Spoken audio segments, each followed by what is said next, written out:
যে গুরু গোবিন্দ সিংয়ের তার একজন প্রতিনিধি যিনি আজ এখানে উপস্থিত হয়েছেন তাকেও প্রণাম জানাই। উপস্থিত হয়েছেন আমাদের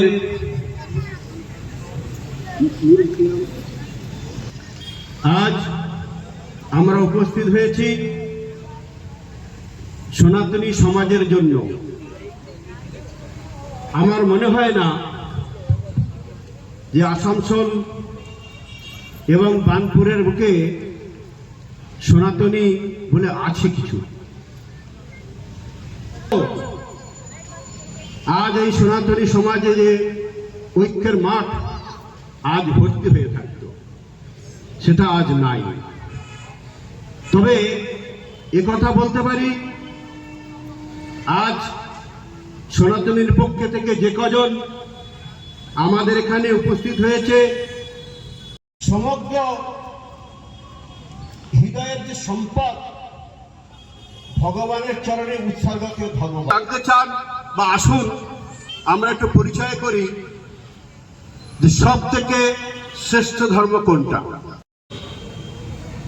যে খ্রিস্ট ধর্ম আজ থেকে কত বছর আগে এসেছে? 2000-2500 বছর। আসলে ধর্মটা কি আমাদের একবার জানা উচিত। যে জন্য আজ সনাতনী সমাজ আমাদের সকলের থেকে পিছিয়ে আছে। আমরা ধর্ম মানে বুঝি শুধু একটু কি আপনাদের নমস্কার। আমাদের আজকে হিন্দু সম্মেলন আছে, সনাতন ঐক্য মন্ত্রের নামে একটা হিন্দু সম্মেলন চলছে। সমাজের যে জাতি উপজাতি আছেন, আমরা অনেক সময় ভাগ করে সমাজকে বন্টন করেছি। সমস্ত হিন্দু সমাজকে এক করতে চাই। সমস্ত হিন্দু সমাজ যদি এক না হয়, আজকে হিন্দু সুরক্ষায় থাকবে না বাংলাদেশে। আর হিন্দু সংখ্যা কমে যাওয়ার ফলে যে অত্যাচার চলছে, আজকে ধীরে ধীরে পশ্চিমবাংলায় মুর্শিদাবাদে যেখানে হিন্দু সংখ্যা কমে যাচ্ছে, হিন্দুরা যেখানে এক থাকছে না, বারবার অত্যাচারিত হচ্ছে।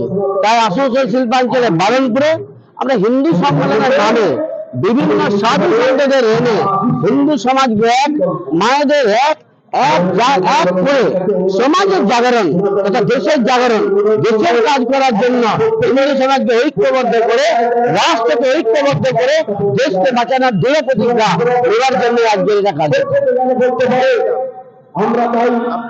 আমার নাম অমিত সরকার, এই মঞ্চের আমি সাধারণ সদস্য।